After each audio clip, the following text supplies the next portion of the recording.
Hai semuanya, gimana kabar kalian? Semoga selalu dalam keadaan baik. Jadi welcome back teman-teman di segmen analisa pagi, dan seperti biasa di segmen kali ini kita akan mengulas untuk update news dan juga pergerakan dari market, khususnya market Bitcoin. Jadi congrats teman-teman, Bitcoin akhirnya mampu rally ya, naik sampai ke 31.600 di perdagangan hari ini, dan bisa dibilang ini merupakan sebuah peningkatan yang lumayan banyak dinantikan oleh para investor kripto yang sudah melakukan akumulasi khususnya Bitcoin teman-teman. Dan kita akan langsung aja masuk ke pembahasannya, kenapa Bitcoin bisa naik hari ini dan apa saja news yang ada di market. Sebenarnya sih kalau kita lihat daripada pergerakan dari Bitcoin, sejak kemarin closing time frame daily kita ada di level kisaran 30 ribuan, 30.200, 30.300 ya teman-teman. Tapi pada malam tadi itu ada sebuah news yang memberikan impact terhadap kenaikan dari Bitcoin dan lumayan signifikan. Kita akan masuk dulu pembahasan dari kalender ekonomi. Di perdagangan kemarin itu nggak terlalu banyak news, teman-teman. Tapi hari ini akan ada beberapa news dari European Central Bank, kemudian juga Bank of England, sama dari Amerika Serikat. Ini ada data soal labor productivity atau pekerjaan ya. Jadi yang berhubungan sama pekerjaan, produktivitas pekerja. Kemudian juga akan ada data soal manufacturing untuk Inggris. Kemudian dari Uni Eropa ini akan ada data soal Eurozone Composite PMI, baik manufacturing ataupun services. Dan dari Amerika Serikat itu akan ada data soal manufacturing PMI dan juga services PMI. Data ini akan berhubungan sekali sama yang namanya apakah perusahaan di Amerika Serikat atau di negara lain itu sekarang dalam posisi ekspansi atau defensif. Kalau kita lihat dari forecast-nya sih masih dalam proses penurunan teman-teman, karena poinnya itu di bawah dari 50 ya. Kalau poinnya ada di bawah dari 50 itu berarti banyak perusahaan di sana lagi defensif, tidak mau ekspansi bisnis dulu. Tapi kalau datanya menunjukkan di atas dari 50 itu adalah bagaimana perusahaan-perusahaan sudah mulai untuk ekspansi bisnis lagi. Dan ini akan berimpact sama yang namanya inflasi, kemudian juga PDB. Gitu sih teman-teman. Kalau positif ya dolar bakalan naik, kalau negatif dolarnya bakalan turun. Jadi kurang lebih kayak gitu ya impact-nya terhadap market.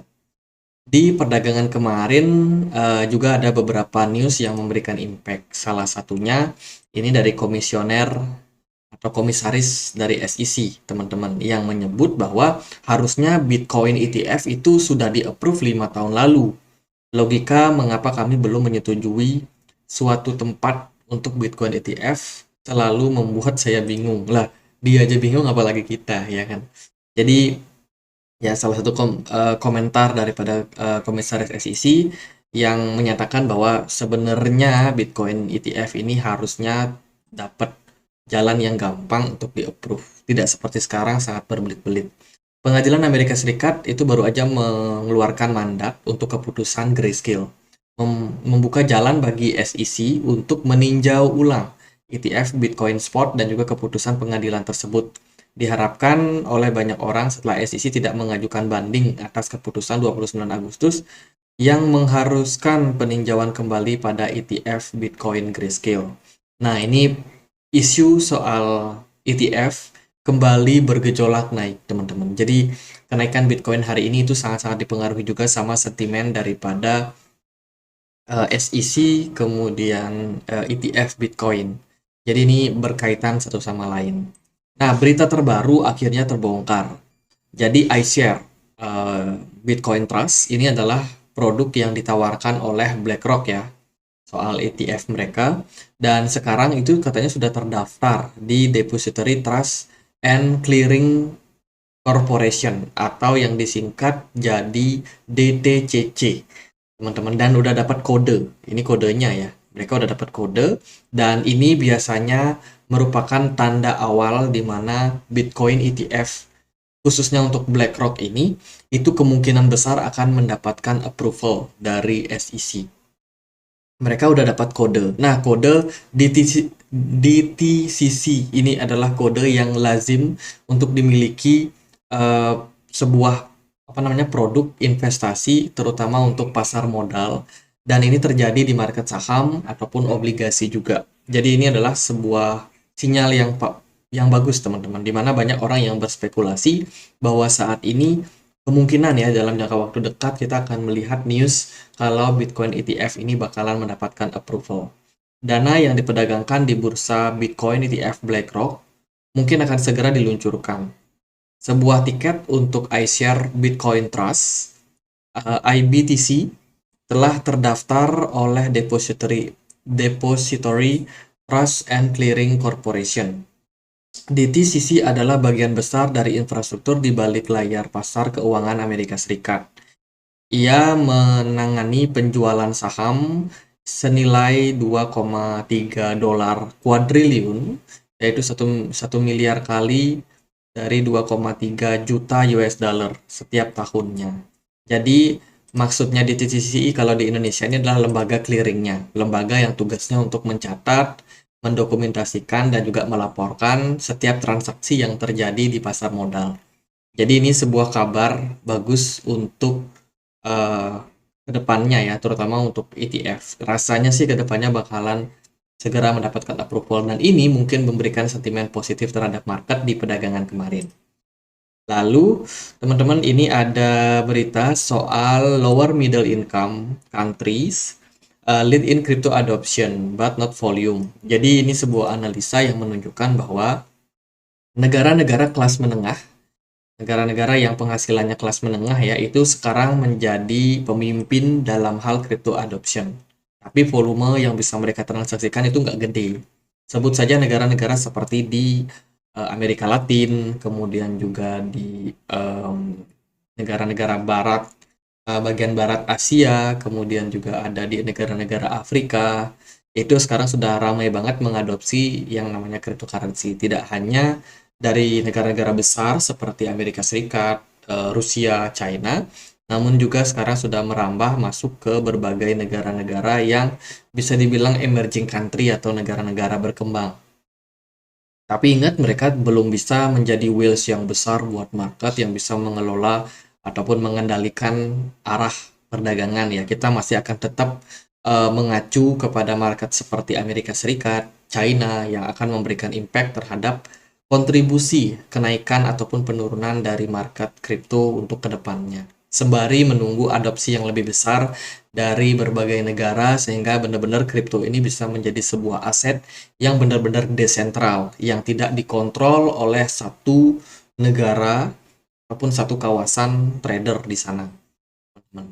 Lalu ada berita juga MicroStrategy akhirnya cuan, teman-teman. Wah, cuan nih. Average-nya itu ada di poin 29 ribuan, 29.800 ribu ya teman-teman. Jadi udah cuan nih 29,8K average ataupun harga rata-rata yang dimiliki oleh MicroStrategy, dan ketika Bitcoin sudah naik ya harusnya udah cuan sekitar 1-3% lah. Jadi Max Seller pasti happy lihat pergerakan market seperti ini. Bitcoin memimpin kenaikan dengan return 147%. Lebih baik dibandingkan S&P 500, Nasdaq, Gold, Silver, ataupun bond. Bitcoin jadi aset yang paling keren di tahun 2023 ini. Itu dari beberapa news, teman-teman, lumayan banyak ya kita udah bahas, dan kita akan langsung lihat gimana sih impact-nya terhadap pergerakan dari market Bitcoin. Kemarin aku sempat posting analisa kecil-kecilan lah teman-teman di komunitas Telegram.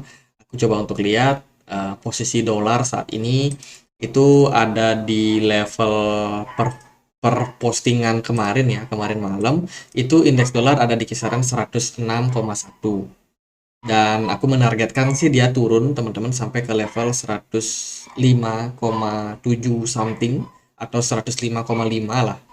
Di sini sih aku tulis 105,6.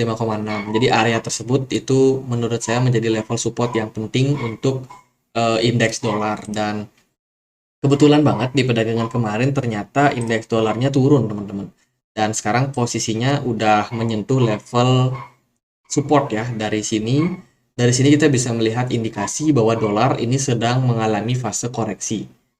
Dolar mengalami fase koreksi, dan untuk posisi sekarang kemungkinan dolar masih bisa up, naik. mungkin ke 106,2 target terdekat untuk dolar, ataupun dia justru malah breakdown dari level support di kisaran 105,6. Jadi apapun yang terjadi pada dolar sepertinya akan memberikan impact terhadap pergerakan dari market, khususnya market Bitcoin. Market Bitcoin di perdagangan kemarin karena dolarnya turun, Bitcoin dapat momentum untuk naik. Volume perdagangan yang masuk sangat baik.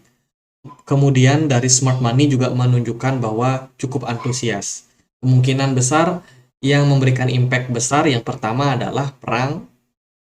Secara makro ya, perang itu sangat-sangat berdampak karena orang-orang, terutama negara-negara yang terlibat ataupun yang terkena imbas, negara-negara di sekitar area perang tersebut, itu pasti mata uangnya rata-rata jeblok, pasti turun dan mereka akan mencari aset-aset yang bisa dijadikan sebagai aset hedging ya dalam penurunan mata uang di negara tersebut.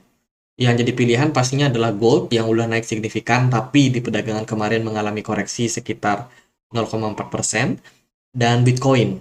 Wah, ini Bitcoin menjadi salah satu aset yang cukup unik dan juga sangat-sangat diminati tampaknya, teman-teman. Dan posisi Bitcoin langsung melonjak naik sampai 31.800 setelah ada isu soal kemungkinan besar approval untuk ETF-ETF seperti Grayscale dan juga BlackRock ya muncul ke permukaan. Dan posisi Bitcoin secara teknikal saat ini sedang berada di level resistance kisaran 31.800. Jadi bagi saya untuk posisi sekarang jangan FOMO. Ingat di level ini adalah level yang sangat krusial, teman-teman. Banyak sih trader yang cukup yakin ya kalau Bitcoin mampu untuk melampaui area tersebut, dan bila mana itu terjadi, itu bisa menjadi sebuah good news atau opportunity untuk kita semua melihat Bitcoin masih kemungkinan dalam tren rally-nya untuk mencapai wave 3 ya. Wave 3 kemungkinan itu berada di level yang cukup tinggi, teman-teman. Hopefully kalau bisa naik sampai kisaran level 68 ribuan atau di all time high Bitcoin yang kemarin ya. Semoga bisa melampaui level tersebut, dan ya ini perjalanan masih panjang, teman-teman. Bitcoin masih dalam proses pre-bull market. Kalau kita perhatikan juga dari RSI, jangan salah ya, RSI-nya sekarang sudah berada dalam level jenuh jenuh beli, teman-teman. Posisi jenuh beli ini biasanya akan mengundang banyak seller untuk taking profit, khususnya bagi mereka yang udah cuan juga di market. Jadi kemungkinan akan ada aksi taking profit. Kalau teman-teman mungkin punya planning untuk akumulasi, saya rasa nggak ke Bitcoin dulu, tapi carilah altcoin yang menarik. Pertimbangan saya adalah BTC Dominance yang kemarin sempat menurun, tapi masih mengalami kenaikan, sehingga ini memberikan impact terhadap beberapa altcoin yang masih belum dapat momentum untuk naik tinggi. Arbitrum ini belum naik tinggi, terus Kaspa, ya Kaspa udah naik tinggi sih, kalau mau dikejar lagi rasa-rasanya harus waspada. BNB juga belum naik tinggi, teman-teman, boleh banget untuk teman-teman pantau. Matic ini udah lumayan naik ya, tapi karena bear market kemarin dia anjloknya parah, saya rasa Matic juga masih menarik. Kemudian koin-koin yang fundamentalnya baik lagi, Cardano juga belum seberapa naiknya. Habar juga masih bisa untuk dipantau. CFX mungkin kalau teman-teman suka yang high risk, CFX ini juga udah turun cukup dalam ya, tapi hati-hati sih sama CFX karena menurut saya ini masih punya potensi untuk mendapatkan tekanan jual. Itu sih saya rasa kalau teman-teman memang niat untuk akumulasi, mungkin Bitcoin-nya di skip dulu aja, cari altcoin yang masih menarik yang belum naik terlalu tinggi ya, teman-teman. Bitcoin secara pergerakan juga membentuk atau bergerak di dalam sebuah channel. Di sini dia tektokan terus, teman-teman, dan sekarang udah mencapai level resistance. Again, jangan FOMO, jangan terlalu berambisi untuk mengejar pergerakan dari Bitcoin. Kalau menurut saya ya itu, teman-teman waspada sama aksi taking profit yang terjadi pada market, khususnya market Bitcoin. Semoga aja sih Wales juga melihat bahwa Bitcoin ini sudah mencapai level jenuh ya untuk naik lagi. Semoga aliran dananya masuk ke altcoin sehingga altcoin yang dapat momentum untuk mengalami kenaikan. Semoga Bitcoin bisa bertahan di kisaran 31.500-an. Kalau Bitcoin di taking profit besar-besaran ya kemungkinan altcoin juga kena tekan. Tapi kalau Bitcoin aja yang di taking profit, sementara altcoin enggak, ya itu bisa menjadi momentum untuk altcoin yang belum naik, dapat kesempatan untuk naik. By the way, kemarin kita juga sempat untuk melihat bahwa probability Bitcoin membentuk yang namanya head and shoulders. Hari ini nampaknya harus pupus teman-teman disebabkan karena posisi Bitcoin hari ini itu sudah mencapai level kenaikan atau level head-nya di kisaran level 31.800. Jadi kalau head and shoulders kan idealnya ya head-nya lebih tinggi ya daripada shoulder-nya, tapi pada kenyataannya hari ini justru kita tidak melihat adanya head and shoulders, namun kemungkinan pola yang terbentuk adalah triple top.